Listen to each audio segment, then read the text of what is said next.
Hello, people. Excuse me for a minute. I need to get by my brush so that I can brush my hair. I just got out of the shower. But as I got out of the shower, I heard something. It came from the debate last night. Can you guess what that might have been? Sure, it was Pence talking. But the words that came out of his mouth? Oh my gosh. You need to really think about. Pence had said, before the month of February, they began developing a vaccine for COVID. Before the month of February. Think about that. What month was it before anybody in this nation took any action whatsoever to try and stem the spread of the virus?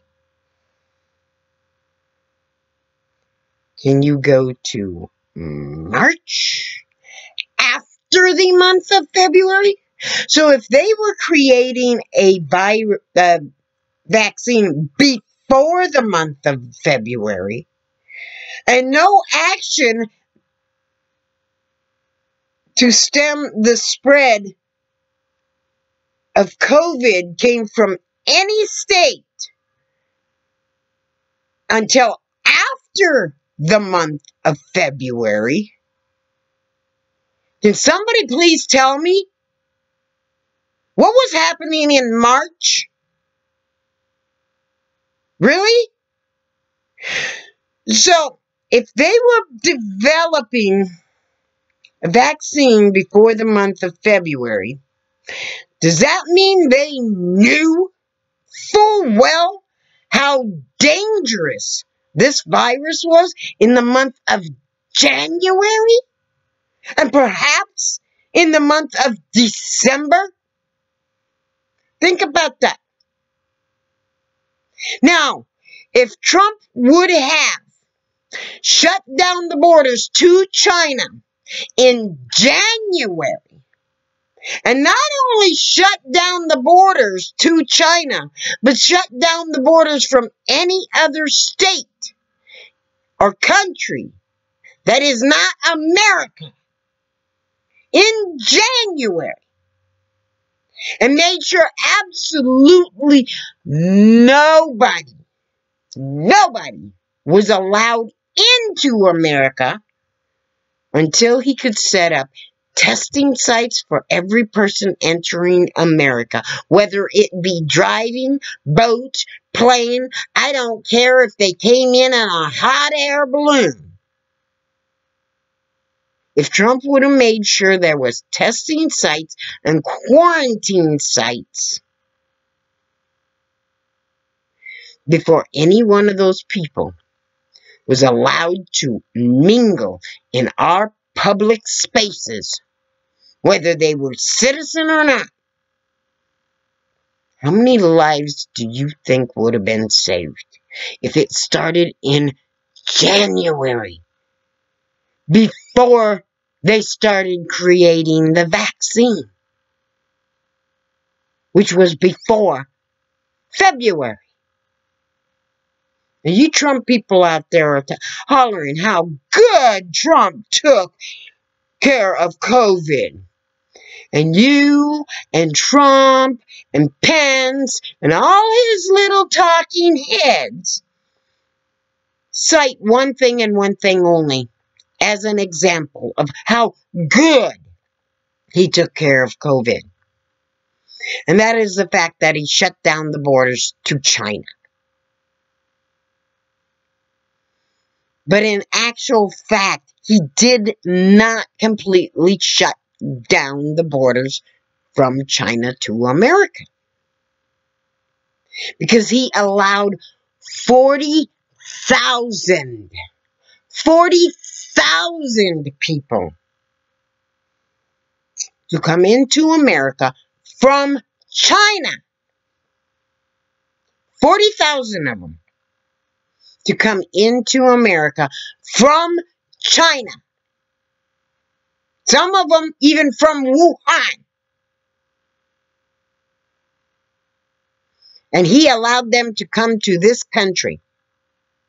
He didn't test not a single solitary one of them. He didn't quarantine not a single solitary one of them. So what good did shutting down the border to China do if he wasn't going to test the people he did allow to come to America from China? Long before we had half the case, even a fraction of the cases we have now in America. What good did it do? And it's no good blaming just Chinese people for bringing that virus over here. Stop right there. Because a good portion of that 40,000 that came from China were white Americans. So don't even go there. You leave these American Chinese people alone. They did nothing wrong. Leave them alone. Because the only thing you're proving by going after them is how much of a fucking bigot you are. Leave them alone. They are just as much of a victim of this virus as you are. Just as much. And they're just as much of a victim of Trump's poor handling of this virus as you are. Now, what do you think would have happened if Trump would have done like Bush did, and any international flight coming into the United States of America was directed to specially equipped airports that had the capability to test and quarantine any passenger or airline worker that was coming off of an airplane to enter into American territories? What do you think would have happened? And I do mean any and all passengers. What do you think would have happened if any and all passengers on any cruise that came from overseas or was traveling internationally, what do you think would have happened if every passenger on those cruises had to be tested and quarantined, and every cruise worker and the captain and everybody had to be tested 1 week before they landed on American shores? Had to have a return of a negative test on every single solitary person on that ship. And then quarantine a further week before they got off that ship. And before they got off that ship, had to be tested again for COVID to make sure nobody that was getting off that ship had the possibility of having COVID. What do you think would have happened then?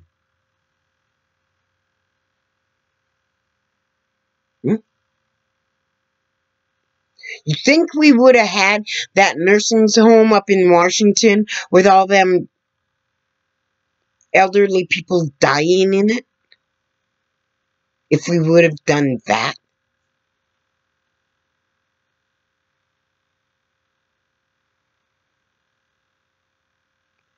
And any cruise ship that came in that had a test of 1 patient with a positive test of COVID, just 1 person, that ship needed to be docked, quarantined, a medical team put onto that ship, I don't give a shit how much the patients or the captain or the cruise liner was going to complain. That ship got locked into dock. The ship was cleaned by medical personnel. All the medical personnel that entered that ship was fully equipped with PPE. Every passenger was quarantined to their own room. The ship completely cleaned, and they had to stay there for 2 weeks,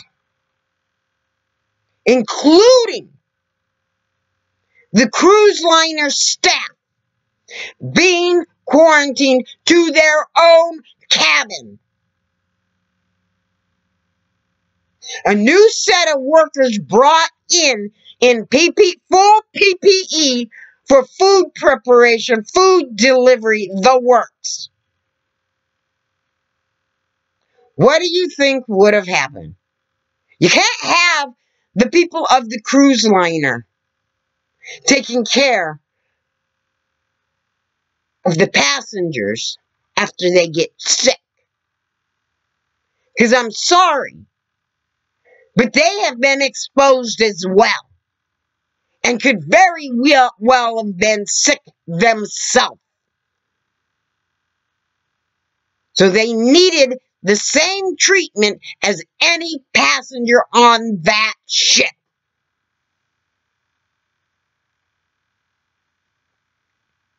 What do you think would have happened? Do you think all those people in the nursing home in Washington would have died? No, they wouldn't have.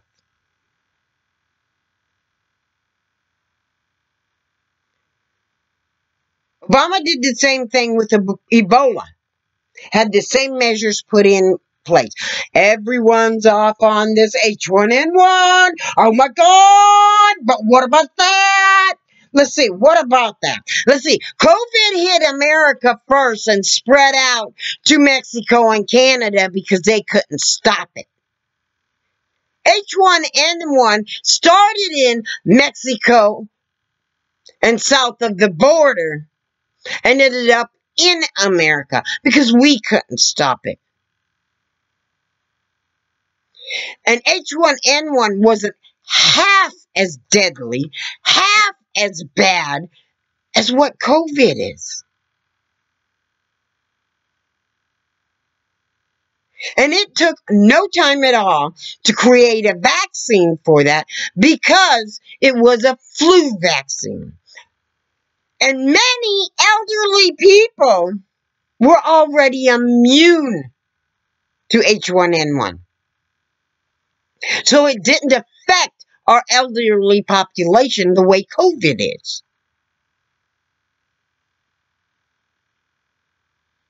So think about all of those. Think about that tape with Trump's mouth saying he knew that this virus was airborne. He knew it was more deadly than the flu. He knew it was even more deadly than H1N1. He knew it. He knew it was airborne. And he knew this before February because it was in the beginning of February that tape was made. So you know he knew about it weeks before he started blabbering his mouth about it to Woodward.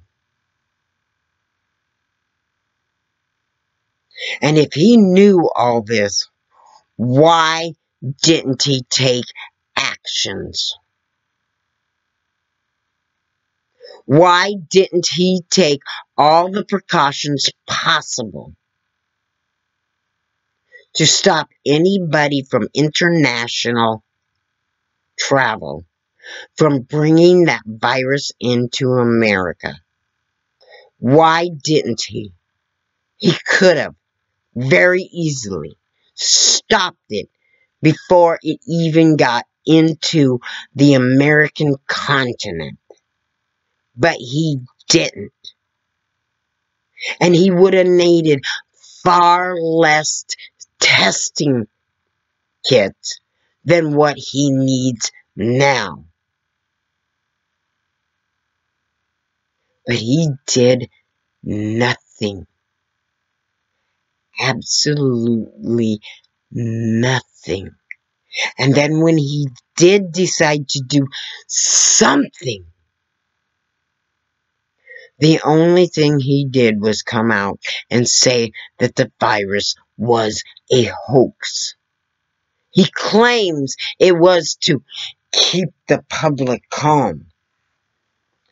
How in the hell do you keep the public calm when the public knows something is wrong, when their loved ones are dying left and right?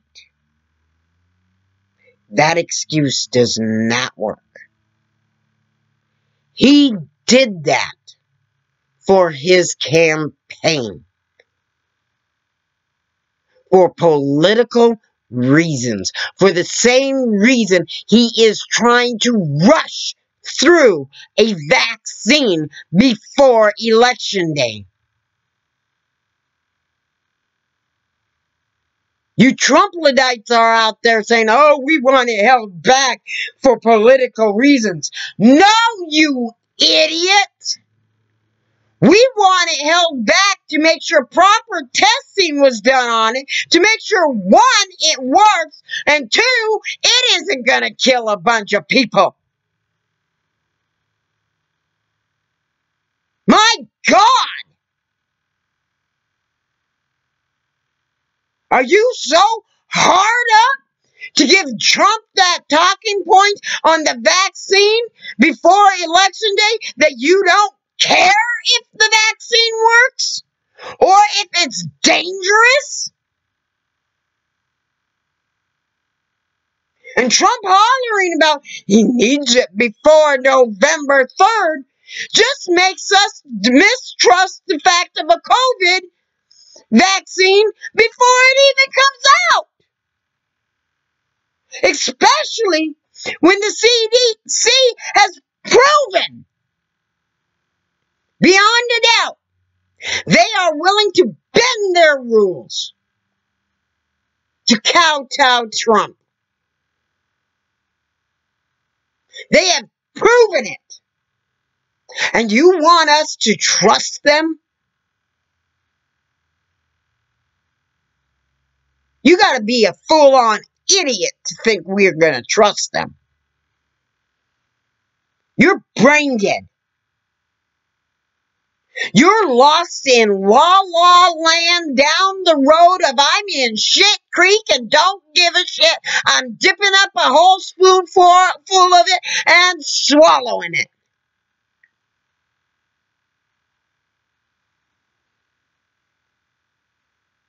Because I don't want to see any facts that did not come from Fox News, QAnon, Breitbart, or Rush Limbaugh's. Because they're the only people you will believe.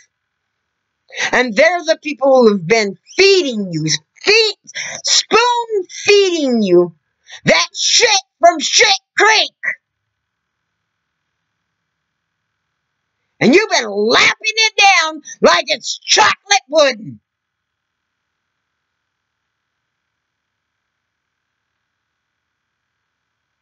And then you stop and wonder why people like me call you an idiot.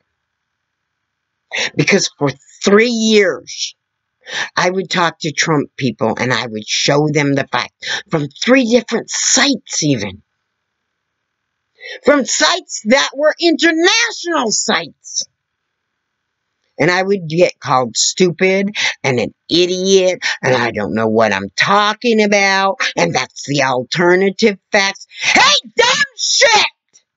An alternative fact is a falsehood! It's a lie! And then I go and I'm talking to somebody in my own town. about what is happening on the southern border. And I'm telling this woman how 9-year-old little girls are kidnapped and forced into sex slavery or murdered. 9-year-old little boys are kidnapped and forced into gang life or murdered. And this is why many of these parents are bringing their children here to save them.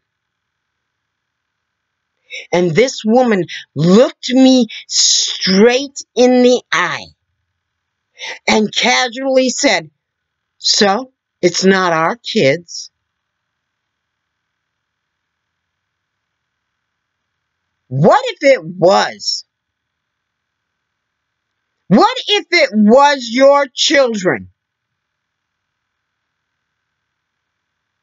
And the only place you could go to give them children safety was Canada.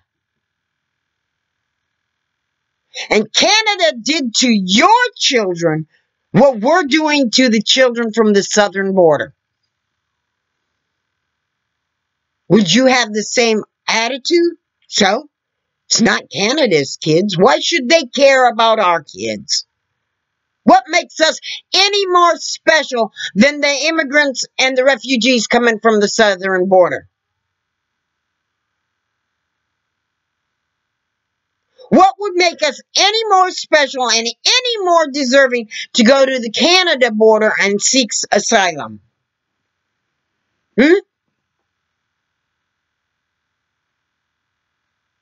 And don't say it can't happen here in America. It most certainly can. Anything is possible. And the way we're going, we're headed for it.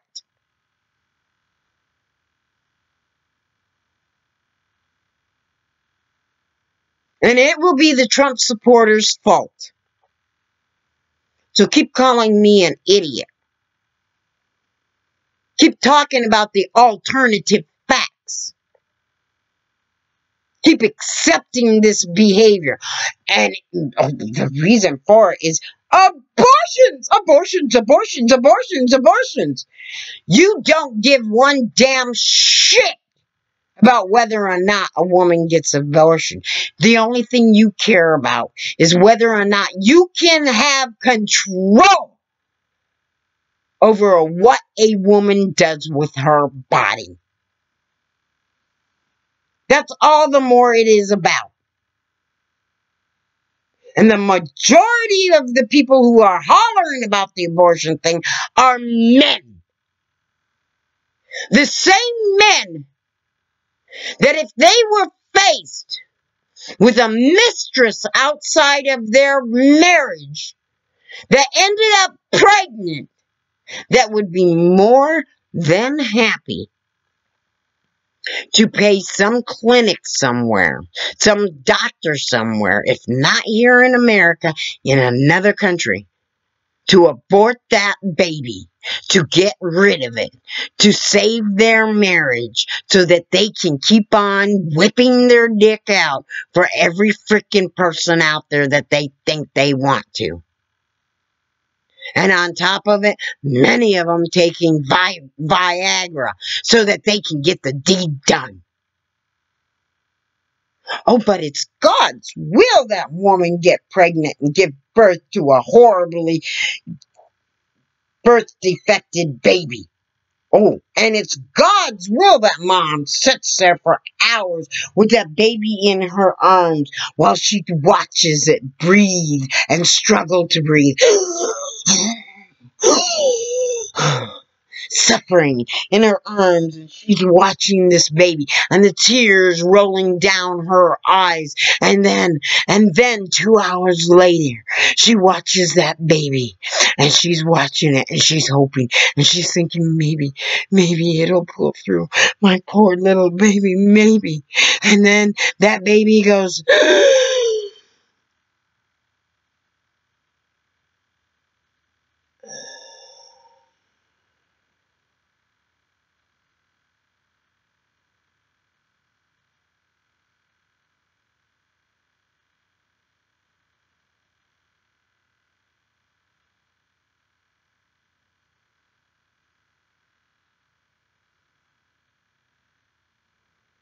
And all that's left is silence. There's no sound of the struggle of that poor child in that mother's arm to breathe. There's nothing left there but a dead shell of a husk of a child as its soul leaves its body and goes back to God.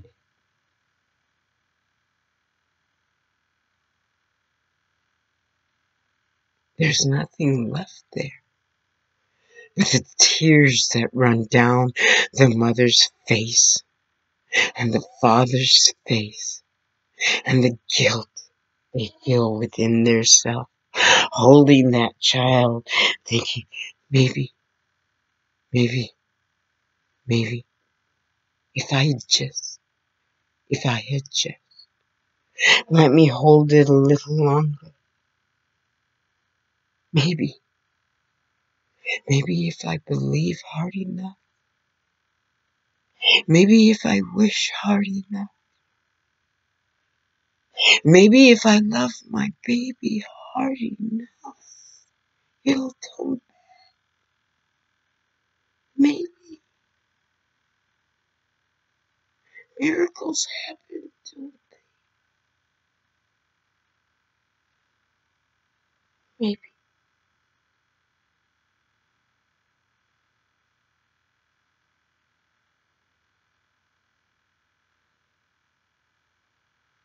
And now Holly is a tiny little coffin with a tiny little baby. They had to spend 2 hours watching struggles, watching die slowly in their arms. All they have is their loved ones gathered around them. While they say, we're so sorry for your loss. And they look at the mother and think, what a hardship she had to go through. As this tiny little 2-foot coffin is slowly, gently lowering into a hole in the ground with a tiny little pink or blue rose to symbolize that was somebody's loved little boy or girl. But you anti-abortionists, you wish that upon that mother.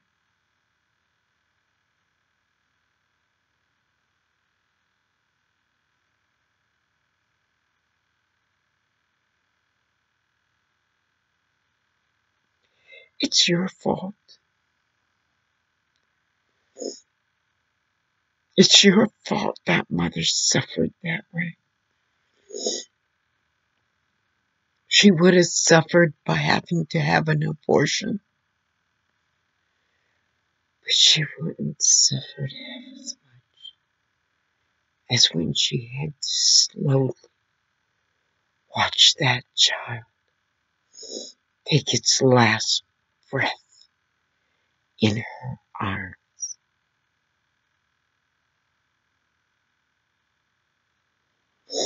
A woman don't wake up on her 7th month or 8th month or even 9th month of her pregnancy and all of a sudden say, oh, I think I want an abortion. A woman gets an abortion at those stages of their life, of that child's life within their body, because there has been something that horrifically went wrong. The baby is either already dead or it will not survive after it comes out.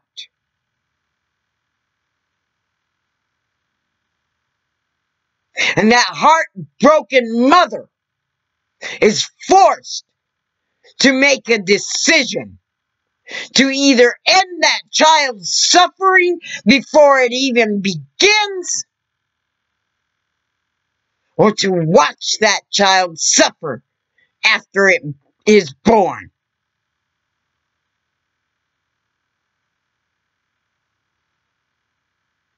And until you hypocrites out there who are hollering you want abortion done away with, until you're willing to sit there with that mother as she watches that baby die, you need to shut your mouth. Until you are willing to adopt that baby that has no legs, that will spend the rest of its life on life support in some institution somewhere, neglected and abused, until you are willing to adopt that child, you have no room to talk.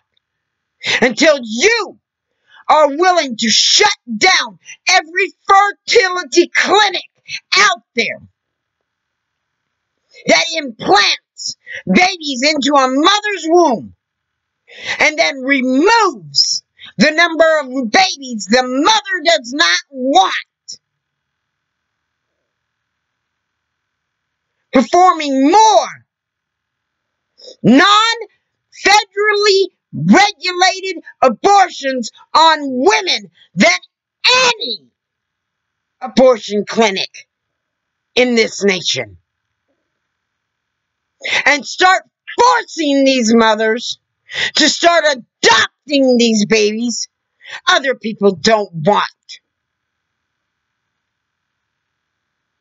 Why in the hell should somebody adopt somebody else's baby when they can just go in and have 3, 4, 5, 6, 8 babies implanted in their womb and just throw away the ones they don't want?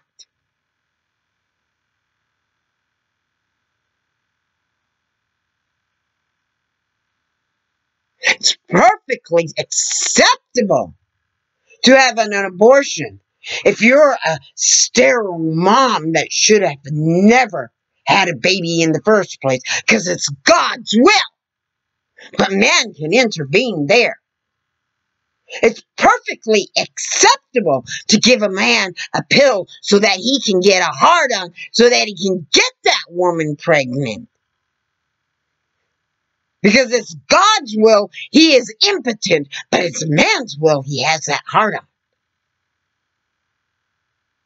But it is not perfectly acceptable for a raped woman to remove a child who may possibly have AIDS, who may possibly have herpes, who may have possibly have syphilis, that'll cause them lifetime illness and possibly kill them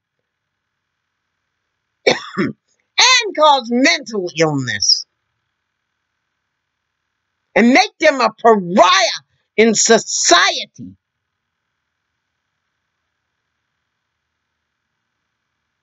And every one of you damn hypocrites out there know full fucking well that if there was a test to tell if a baby was going to be part of the LGBTQ community before it was born, and actually there is,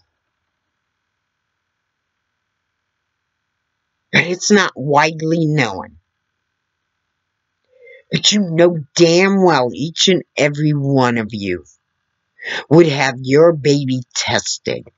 And if there was any chance whatsoever your little boy would come out gay or bisexual, or your little girl would come out as a lesbian or bisexual, or your little sweetheart would turn out to be a transgendered child, you would abort that child in a fucking heartbeat. Without question. Oh, that ain't God's will. Since you don't do that little test, any woman that gets pregnant, whether that child was born from an ancestral molestation and prone to many birth defects, or it was produced from a rape from a man that you do not know what ailments he has, or whether it's a child who is horribly deformed within the mother's womb. No, gotta save that child, don't you? But hey, after it's born, you can take its food stamps away and let it starve out on the street alone. You're hypocrites. Keep your fracking religion out of the public laws. You want your religious laws? Enforce them in your fracking churches. Don't enforce them onto the public. Because if you're gonna push one religious law, then every single solitary religion out there should be allowed to have laws created simply on their religious beliefs. And Satanism is a religion.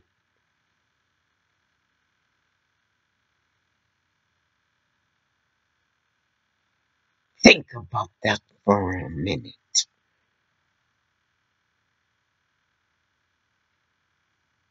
You're out there hollering, oh, but it goes against my religious beliefs. To deny everybody of anything and everything. Well, honey, your little cry of it goes against your religious beliefs go both ways. I've got religious beliefs too. And you just might not particularly like them. But I have just as much right to them. And just as much right to enforce them onto the public as you do. So maybe you better start getting some realistic mind thought there and stop being so fucking selfish.